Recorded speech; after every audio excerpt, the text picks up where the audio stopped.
आशा करता हूँ आप सब बहुत अच्छे होंगे। मेरा नाम है सिद्धांत अग्निहोत्री। स्टडी ग्लोस पे आपका बहुत बहुत स्वागत है। तो भाई ऐसा है कि ईरान जो है, ईरान ने भारत को शुक्रिया बोला है। तो क्यों बोला है शुक्रिया, क्या इसके मायने हैं, चलिए बात करते हैं। तो पहले हम मैसेज देख लेते हैं और उसके बाद फिर हम पॉसिबिलिटीज़ की बात करते हैं। इसका मतलब क्या है, क्योंकि देखिए भारत ने कोई ईरान की मदद नहीं की है। देखिए कल मैंने एक आर्टिकल भी कवर किया था ना कि मुस्लिम देश चुप हैं, भारत चुप था। भारत ने कोई ऐसा सच मदद नहीं की और भारत ने यही बना के रखा था ना कि आप डी एस्केलेशन करिए, पीस करिए। लेकिन यहाँ पे ईरान ने बहुत ज़बरदस्त सेलिब्रेशन हुआ। देखिए मेरी अगर आप माने तो इसमें ईरान की जीत हुई है। मैं अगर सब कुछ देखूँ, क्योंकि देखिए अमेरिका तो भैया वो तो देखिए मलाई खा गए, डोनाल्ड ट्रंप वो तो बाजी मार गया है ना। और ईरान ने अपना जो मेन ऑब्जेक्टिव था, आप जीत को कब नापते हैं, आप जीत को तब नापते हैं जब आपका मेन ऑब्जेक्टिव पूरा हो जाए। यही तो होता है ना, तभी आप जो भी बनना चाहते हैं जब आपका वो पूरा हो जाएगा तो आप जीतेंगे। लेकिन यहां तो पूरा ही नहीं हुआ ना, तो फिर मतलब क्या रहा। तो अब क्या है कि ईरान में बहुत सेलिब्रेशन हो रहा है, ठीक है। हालांकि पिटे हैं वो ज्यादा, लेकिन गजब सेलिब्रेशन हो रहा है। लोगों को तो दिखा नहीं है, लोग सड़कों पे आ गए, death to America, death to Israel, इस तरीके के नारे लग रहे हैं। और इसी दौरान ईरान की एम्बेसी क्या ट्वीट करती है, देखिए मैं आपको 3 यहां पे ट्वीट एक एक करके बताते हैं। सबसे पहले, on the occasion of Iranian nation victory. अब ये पूरी दुनिया ने देखा। देखिए इजराइल इस पोस्ट नहीं कर रहा है, आपको समझना चाहिए। ईरान बढ़ चढ़ के पूरी दुनिया को बता रहा है कि हम जीत गए। इजराइल नहीं कर रहा है, ना ही अमेरिका कुछ कह रहा है। So on the occasion of Iranian nation victory in the face of military aggression, जो यहां पे इजराइल ने मिलिट्री एग्रेशन दिखाया था और अमेरिका ने दिखाया था, तो जो एम्बेसी है Islamic Republic of Iran New Delhi, it extends, ध्यान से सुनिएगा, heartfelt gratitude to all noble. हम दिल से अपना शुक्रिया और बहुत ही ज्यादा आपके आभारी हैं, जो यहां इतने प्यारे लोग हैं, इतने अच्छे सज्जन लोग हैं और freedom loving people of India जो आजादी से प्यार करते हैं। अब इसका मतलब क्या है, देखिए ईरान और भारत के आज से तो रिश्ते हैं नहीं, 5,500 साल पहले से रिश्ते हैं, है ना। पारसीज भारत में बहुत ही बढ़ चढ़कर आगे, एक तरीके से कहते हैं ना कि मतलब वो डायस्पोरा आपको यहां पे भी मिलेगा। मुस्लिम, एक सिग्निफिकेंट मुस्लिम पॉपुलेशन, और हमने ईरान को सपोर्ट भी किया है पहले भी। अभी हम ईरान से इतना लेन देन नहीं करते। चाबहार पोर्ट जब ग्वादर बना तो हमने चाबहार भाई उसी के काउंटर में बनाया। आईएमईसी में भी एक इंपॉर्टेंट पार्ट। तो आप अगर हम बात करते हैं तो ईरान और भारत के रिश्ते सही हैं, ठीक है। तो यहां जो नोबेल, क्योंकि जब भी आप डिप्लोमेटिक भाषा की बात करते हो ना, तो एक एक वर्ड का मीनिंग होता है। तो यहां पे नोबेल जो है इसी कंटेक्स्ट में यूज किया गया, क्योंकि भारत का जो ट्रैक रिकॉर्ड है इतना अच्छा है। दोस्तों हमारे पास भारत अगर आज चाहे ना, भारत किसी पर भी अपना कब्जा कर सकता है। मैं तो इतनी बड़ी स्टेटमेंट देने वाला हूं कि भारत की मिलिट्री ना अमेरिका से भी ज्यादा ताकतवर है, अमेरिका से भी ज्यादा शानदार है, ठीक है। लेकिन फिर भी हम रिविजनिस्ट देश नहीं है।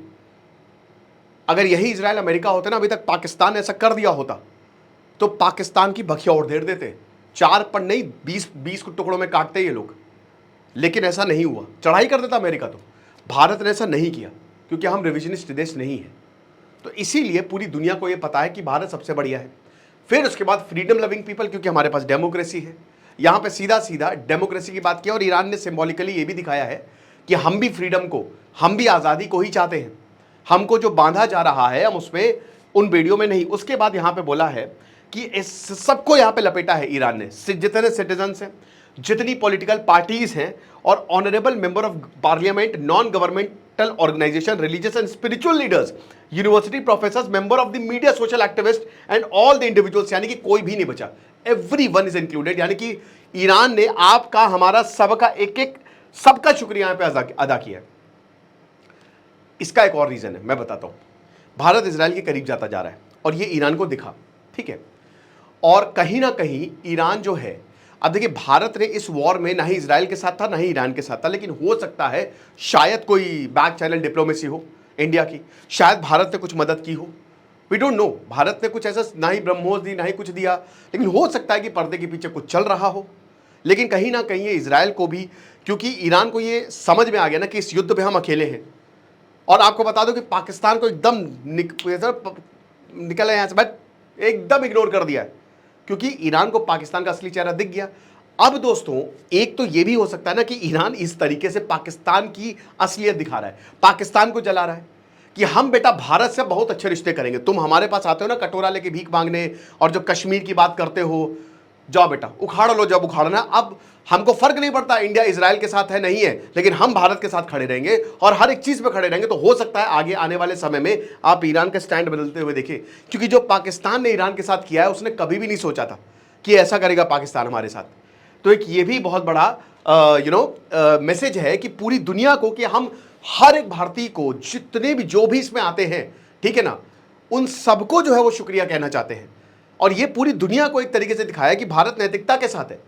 ये बहुत बड़ी स्टेटमेंट है जो ईरान ने दी है ना।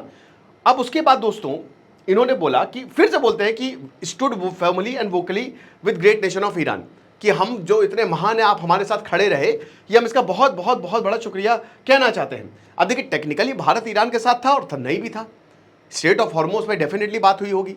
हमको ये नहीं भूलना चाहिए कि ईरान ने अपने एयर स्पेस को खोला, 1000 भारतीयों को रेस्क्यू किया गया, 10,000 इंडियन स्टूडेंट्स वहाँ पे पढ़ते हैं, मेडिकल पढ़ाई वहाँ पे सस्ती है, तो वहाँ पे रेस्क्यू किया गया और ईरान ने अपने स्पेस को पूरा खोला, ऑपरेशन सिंधु लॉन्च किया गया।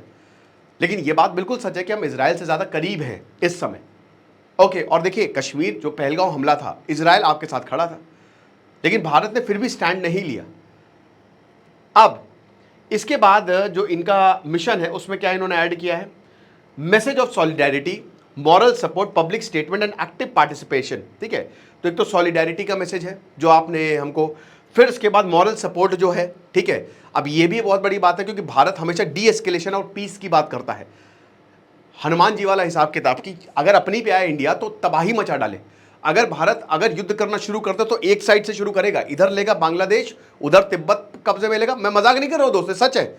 चाइना भूल जाइए आप, ठीक है, उनकी कैपेबिलिटी बहुत खराब है। Chinese they are not warriors, they were never meant to be warriors, वो कभी वॉरियर थे ही नहीं। चाइना हमेशा पिटा है सारे युद्ध में, इतिहास देखिए आप।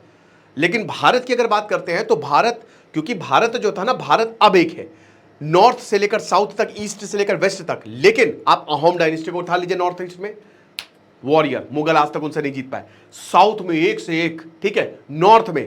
तो भारत एज अ नेशन उनकी मेंटालिटी वॉरियर वाली रही है, और एट द सेम टाइम हम नॉलेज सेंटर भी रहे। तो इसीलिए यहां पे मॉरल सपोर्ट की यहां पे बात की गई है कि जो मॉरली भारत हमेशा सही रहता है। फिर उसके बाद पब्लिक स्टेटमेंट की बात की है और active participation in peace oriented gatherings and initiatives. अब उस समय जब ईरानियन देवर अंडर ब्रूटल मिलिट्री असॉल्ट, यानी कि इधर इजराइल जो है इतना ज़्यादा असॉल्ट कर रहा था, तब आपने ये सारी चीज़ें हमारे साथ की हैं। अब देखिए सोशल मीडिया पे भी ये चीज़ें, क्योंकि इंडियंस ने, काफ़ी इंडियंस हैं जो भाई ईरान को सपोर्ट भी करते हैं, और क्योंकि भाई भारत जो है ना, भारत ग्लोबल कैपेबिलिटी सेंटर है। शुभांशु शुक्ला उड़ गए तो पूरी दुनिया, पूरा बिजनेस, पूरी दुनिया का बिजनेस, दोस्तों ईरान में भी भारतीय बहुत बिजनेस करते हैं, बड़े बड़े बिजनेस। आपको आप ये सर्च करिएगा, अफ्रीका में तो सारे बिजनेस भारतीयों के पास है, और ये मिडिल ईस्ट में भी सारे बिजनेस भारतीयों के पास है, बड़े बड़े बिजनेस इंडिया कंट्रोल करता है। तो हो सकता है उस कंटेक्स्ट में भी यहाँ पे बोलने की कोशिश की गई हो।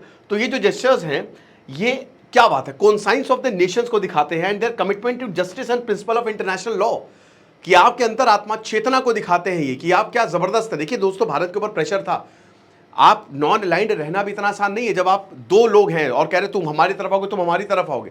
लेकिन आपने बोला कि नहीं, हम किसी की तरफ नहीं जाएंगे, हम पीस की तरफ रहेंगे, जहां शांति होगी, जो शांति बोलेगा हम उसी की तरफ जाएंगे।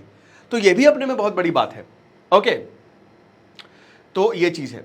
और उसके बाद यहाँ पे फिर से बोला है कि हम एक बार और हम अपना सिंसियर अप्रिशिएशन देना चाहते हैं, जेन्युइन और इनवेरिएबल सपोर्ट जो ग्रेट नेशन ऑफ इंडिया ने दिखाया है। तो ये इन सब का मायने हो सकते हैं, ठीक है, ईरान ने जो करने की कोशिश की है।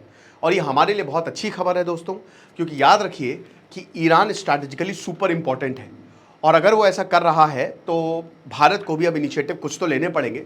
अमेरिका भी देखिए अब चीज़ें थोड़ी सी सेटल डाउन होंगी। ये तो देखिए ट्रूस फ्रेजाइल है, ये तो युद्ध फिर से हो जाएगा, बहुत मुश्किल है। लेकिन अब ईरान के पास ज़्यादा ताकत रहेगी, और अगर ईरान ने न्यूक्लियर बम बना लिए, जिसकी पॉसिबिलिटी बहुत ज़्यादा है, तो फिर अमेरिका और इजराइल तो गए। तो हमको समझना पड़ेगा कि इजराइल हमारा असली दोस्त है, वो टाइम ट्रस्टेड फ्रेंड है दोस्तों। जब से इजराइल बना है तब से वो भारतीयों के साथ खड़ा है। देखिए आपको मैं बताता हूँ कि क्यों पूरी दुनिया भारत के साथ खड़ी रहती है। वो भले ही ठीक है अपने इंटरेस्ट है, लेकिन वही कह रहा है दिल और दूल्हे राजा वाला, भाई अबे तू मेरी तरफ है कि किसी तरफ, मैं तो आपकी तरफ हूँ, वही हिसाब किताब है। क्यों ऐसा होता है? क्योंकि भारत ना दुनिया में परसिक्यूशन हुए, ठीक है, यहूदियों को मारा गया है ना, इधर पारसीज को, वहां पे भी, जहां पे भी एग्जीक्यूशन हुए, इंडियंस जो है ना, हमारा सनातन, हमारा मतलब हमारे संस्कार ऐसे हैं कि हमने उन लोगों को बचाया है। अगर वो भारत की धरती पर आ गए तो उनके धर्म को हमने इज्जत दी, उनको नवाजा है और उनको अपना पूरा स्पेस दिया कि आपको जितना मर्जी हो आप यहां पे करो, कोई प्रॉब्लम नहीं। ये भारत की ताकत है। हर किसी के हमारे ऊपर, हमने हर किसी पर एहसान किया है और ये सबको पता है, सारे देशों को पता है कि भारत का एहसान है हमारे ऊपर। चाहे वो हमारे राजा जी हो जो उन्होंने पोलैंड के 400 अनाथ बच्चों को बचाया, चाहे भारत हो जब यहूदी परसिक्यूट होके आज से 1000 साल पहले जब क्रूसेड चल रहा था तो भारत आए थे तो भारत ने पनाह दी थी, चाहे वो अरब्स हो जो भारत में आके यहाँ पे साउथ में उन्होंने बिजनेस किया। इसीलिए पूरी दुनिया भारत के साथ खड़ी रहती है और मतलब है कि नैतिकता के मामले में ना इनसे बेहतरीन कोई नहीं होगा। ये चीज़ है। आपको क्या लगता है मुझे कमेंट बॉक्स में बताएगा। खुश रहिए, पढ़ते रहिए। देश सिद्धांत अग्निहोत्री, साइलिंग ऑफ।